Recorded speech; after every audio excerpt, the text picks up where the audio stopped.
ये लड़की जब से हमारे गले पड़ी है मैंने एक लम्हा भी सुकून का सांस नहीं लिया। देखा नहीं इमरान साहब आपने कैसे आपा और जमाल भाई इसकी तारीफ़ें कर रहे हैं। इस लड़की ने पता नहीं यहाँ आकर कौन कौन सी राम कहानियाँ सुनाई हैं।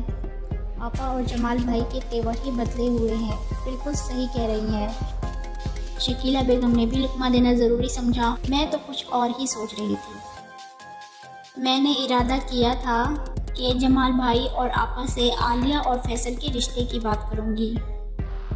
जमाल भाई तो इस मनहूस लड़की की बातें करते रहते हैं, तारीफ़ें ही करते हैं।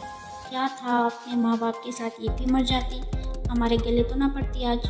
बस करो बेगम बस करो, खुदा के लिए बस करो। इमरान मिर्ज़ा में आज ना जाने कहाँ से इतनी हिम्मत आ गई।